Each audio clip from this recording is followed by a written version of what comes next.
welcome back to my channel. If this is your first time, welcome. My name is Wandalee and I love to do DIY videos to help people save money when it comes to decorating their home. So in this video, I'm going to be showing you how I turn this fabulous accent chair into a different color.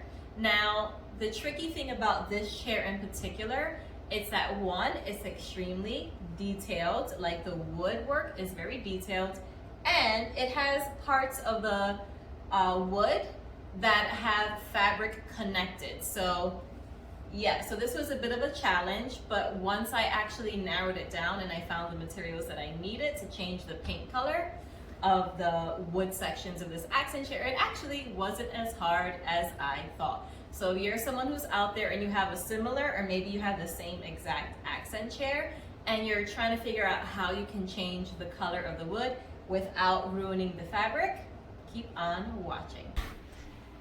All right, so here is a close-up of the chair. As you can see, the arms of the chair do have fabric that is attached, so that was going to be one challenge. And then also the bottom part has fabric attached, and not only that, a lot of the wood presses into the fabric, as you can see. And then the back of the chair, which is my absolute favorite, is extremely detailed. Now, the great thing about the back of the chair is that it's not connected to any fabric. As you can see, you can like remove the pillow when needed. So really, for me, the challenge was painting it in such a way so that paint didn't get on the fabric where it was pressed into, like these sections here, and also not getting any paint on the arms of the chair. Now, the great thing about this chair is that obviously you can assemble it.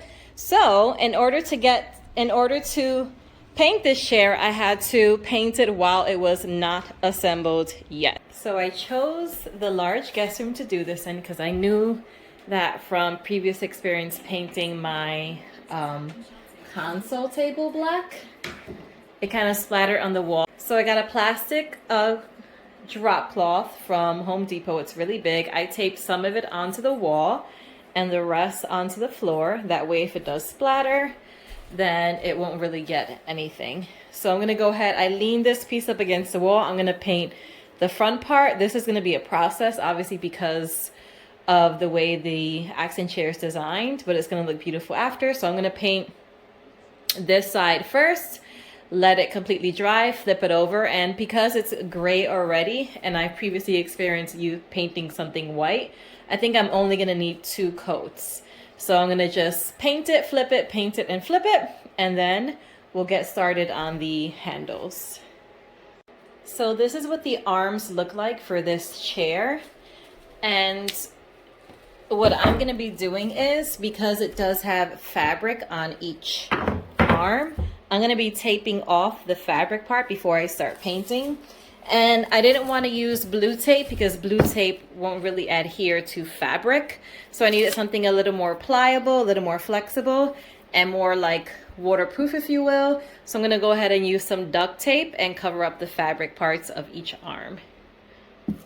All right, so what I did was I put the duct tape around the edges and I pushed it in with my finger. I want to make sure that that fabric is completely covered. And then I'm just gonna go ahead and I'm gonna fold it down like so. And I'm gonna put another piece on top so that it covers. But as you can see, it's really strong, it sticks. And I'm gonna do that all around the entire portion of the arm, as you can see.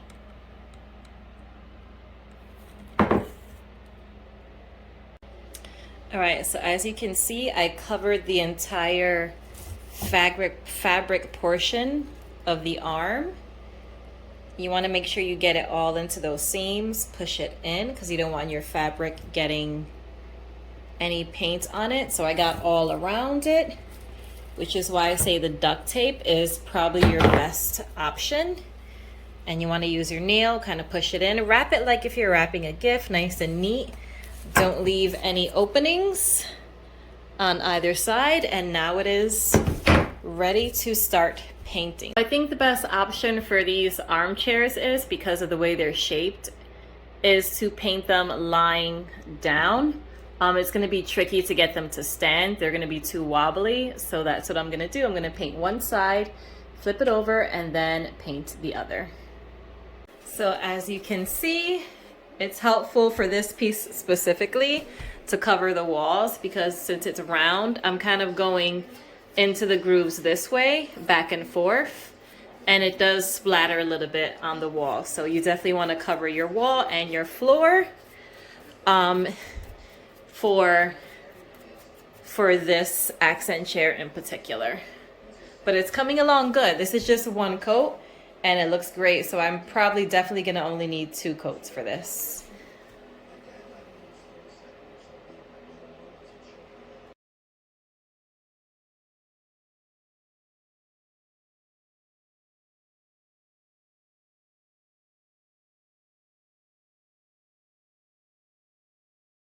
If you are using the same paint that I'm using, the Bare Satin Enamel Deep Base in black, just know that when you first paint it, it does look like a really dark charcoal gray, but it does dry black. All right, so I did 2 coats on this back piece here. It looks awesome. And I was gonna do a 3rd coat just to be extra safe, but I did realize that this part of the chair is what's going to be pressed against the cushion once I assemble it. So I'm going to leave that side with 2 coats, and then the opposite side, which will be the exposed side, I'm going to do 3 coats just so that it can, you know, withstand any type of like wear and tear, which really there's no wear and tear because it's the back of the chair. But that's what I'm going to do. And I also have the 2 handles here. This one has 2 coats and it's drying. This one has 1.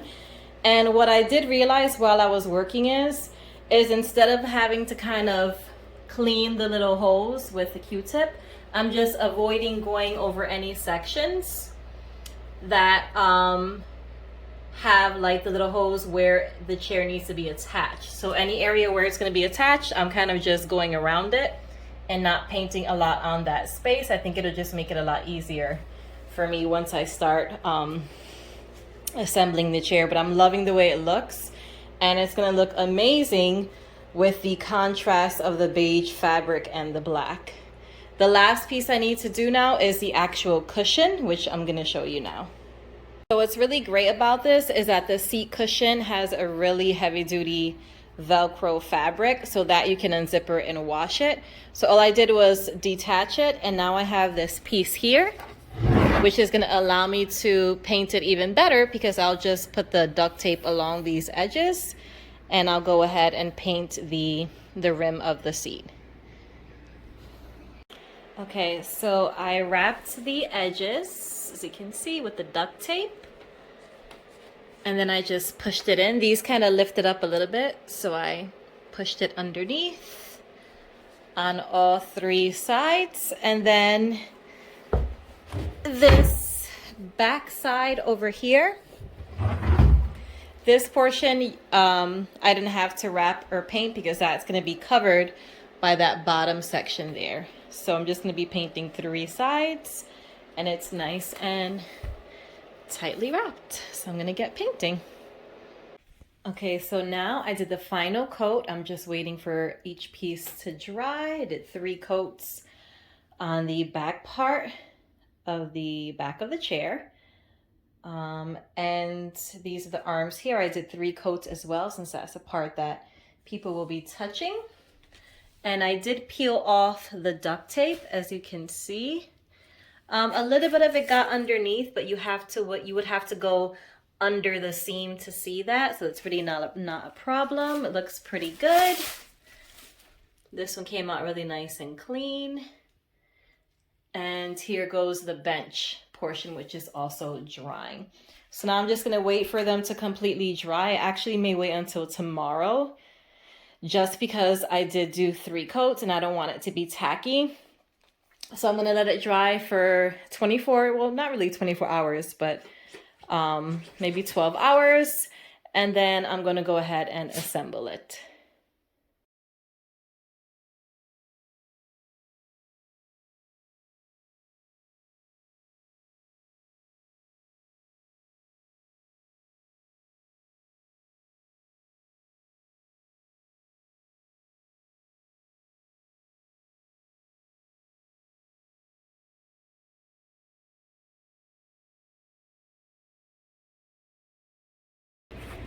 So just to show you guys what I'm struggling with here, which always happens, is lining up the little screw that goes diagonal.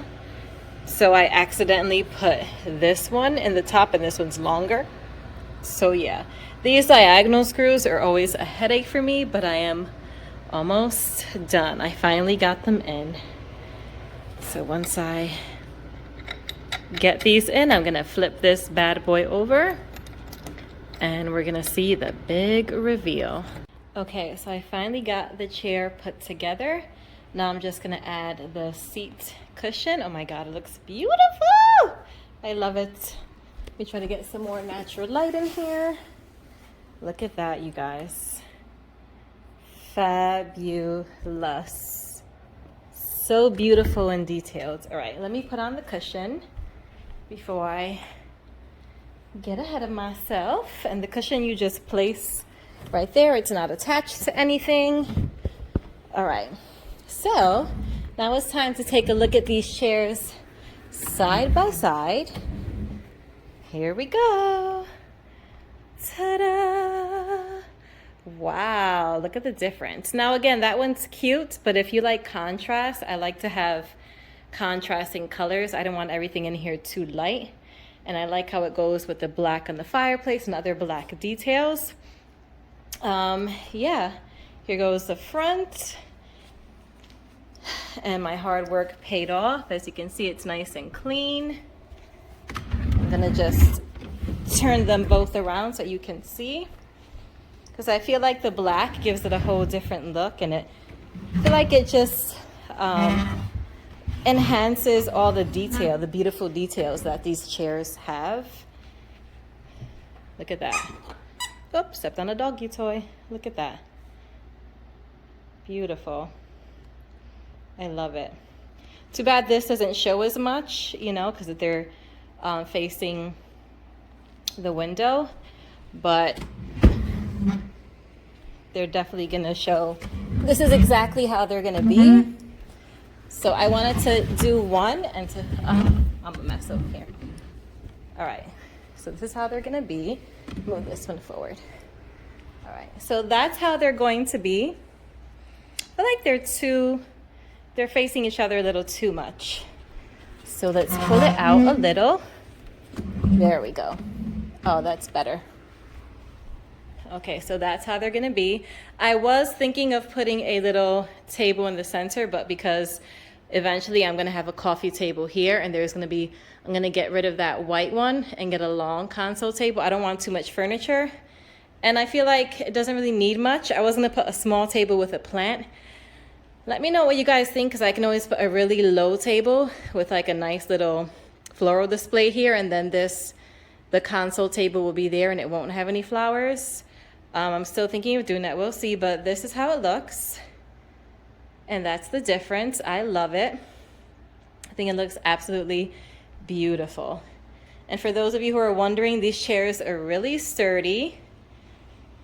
They're nice and the cushions are really firm, but they're very comfortable. So it's definitely gonna take some time if you're worried about them being misshapen or anything like that. I also wanted to show you guys that even this little back piece here where the screw goes in, the little package does come with 2 little wooden pieces to put in there. So obviously I'm going to pop them in and then paint them black afterwards. So you just pop it in like that. You can use like a hammer or gently push it in and then just paint it the matching color. And it is done. Well, that is it for this video, you guys. I hope that this was helpful to those of you who have chairs similar to this that are extremely detailed and that have fabric connected to the wood that you're trying to paint. Duct tape is definitely the way to go. Be sure to give this video a thumbs up and subscribe before you leave. That's all for today. Right, girls? Stay safe, stay blessed, and until next time, ciao.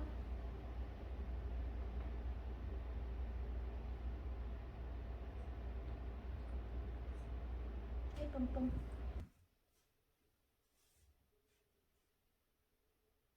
just gonna be fancy in my fancy chairs now.